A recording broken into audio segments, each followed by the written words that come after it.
Hey recruiters, Jennifer Tardy here, and welcome to Diversity Recruiter Central, where I teach you everything that you need to know about diversity recruiting right here, everything except those ridiculous Boolean string search codes.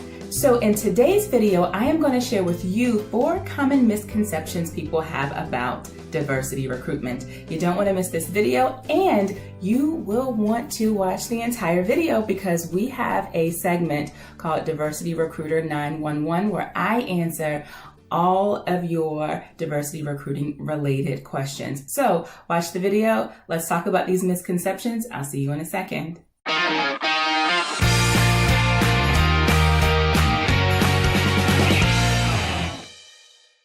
Oftentimes, recruiters are positioned in a way of being the superhero for the organization when it comes to increasing diversity.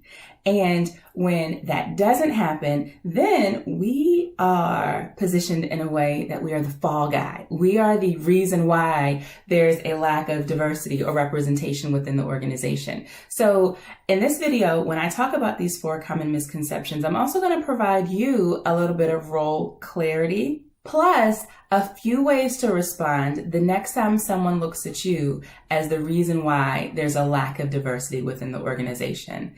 All right, let's get right into it.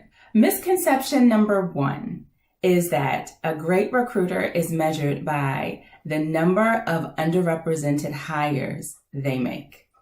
False. And here's why. There's a recruiter and there's a hiring team. A recruiter's responsibility is to ensure that your candidate pool is as diverse as possible, so that by the time this candidate pool of top diverse candidates is presented to the hiring managers or the hiring team then makes the decision. So a recruiter is responsible for the applicant pool that's submitted. The hiring team, which oftentimes includes the recruiter, is responsible for who is hired into the position. So the next time you look at your performance goals or what you're measured against, make sure that there's a clear delineation between what you're accountable for as the recruiter and what the hiring team is accountable for. Misconception number 2 is that the lack of diversity within an organization is recruitment's fault because they're not hiring enough underrepresented individuals. That too is false. And here's something else that you should think about. Representation within an organization has just as much to do with retention of underrepresented individuals as it has to do with hiring of underrepresented individuals. So the next time that someone mentions to you that it's your fault and we need to hire more people, ask them to also look into the data around the retention program. What does it suggest? What are the demographics of the people who are leaving your organization in particular? That's something to take a look at. It's not always a recruitment issue. Oftentimes, it's more of a retention issue. Did you know that? Hey, quick question for you. Has your workplace ever looked at retention? Do you have a retention program? Tell me briefly in the comment section below. Tell me if you have a retention program at your organization. Also, when you get a second, did you have a chance to look at last week's video? If you didn't, check out that video. It's all about diversity recruitment best practices. You want to keep up with the series because we have a lot of good information for you out there. Misconception number 3 is that diversity recruitment will automatically fix challenges with inclusion. That is absolutely false. Inclusion is a magnet for diversity. It's not the other way around.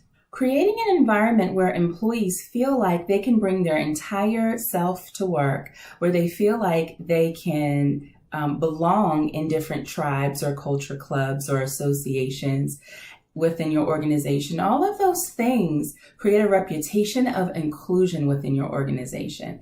And the more inclusive the environment is, the more people from all walks of life feel comfortable joining your organization. So inclusion fixes diversity, not the other way around. Misconception number 4 is that diversity recruitment means that you must hire the person of color or the underrepresented individual each time. And that, my friends, is false. A diversity recruiter, again, is responsible for creating a diverse candidate pool, submitting that candidate pool to the hiring manager, and that hiring manager should hire the overall best fit. Now, I have my issues with the concept of hiring an overall best fit, and there will be another video that talks about that in the future. And as I'm talking about the fit, I'm referring to fit being the person that has the solid qualifications, that meets the qualifications, and the person that brings the knowledge, skills, and abilities that fills the gap of what's not already there on the team. And so that's what I'm referring to when I talk about fit.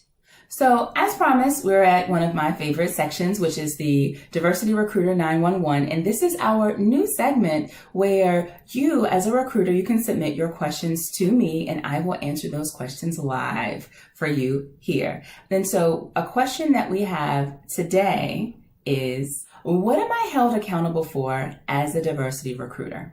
This is a great question because it gives me an opportunity to reiterate something that I'm very, very passionate about. And it's something that I mentioned earlier in our misconceptions. And I really want you to take this, and I hope that it resonates, that when you are a recruiter, you should not be held accountable for anything that you do not have the ultimate control over, making it better or worse. So when it comes to the hiring selection, because you do not have the ultimate selection power, you are not held accountable for that. The hiring team is held accountable for that. What you are held accountable for are all of the good faith outreach efforts that you've done as a recruiter to diversify your candidate pool. So you're held accountable for where you are posting and marketing and how you're networking and sourcing for great, competitive, diverse candidates in general. But once that slate of candidates are submitted to the hiring manager, then it becomes a hiring team selection, which you shouldn't be held fully accountable for. Got it? So I hope that you enjoyed this video and that this video has helped to clear up 4 common misconceptions about diversity recruitment. And if you like this video, I also want to share with you a free downloadable guide that I have available for you. It's 10 innovative ways to increase workplace diversity without using those ridiculous Boolean string searches. Now, if you like this video, then come back on next Thursday because our next video is all about 7 habits of highly effective diversity recruiters. You don't want to miss that video. I am Jennifer Tardy. I'm your diversity recruiting leader, and I will see you in the next video. Hey recruiters, if you like this video, we have others coming your way each Thursday. So subscribe to our channel and click the bell to be notified as new videos get posted.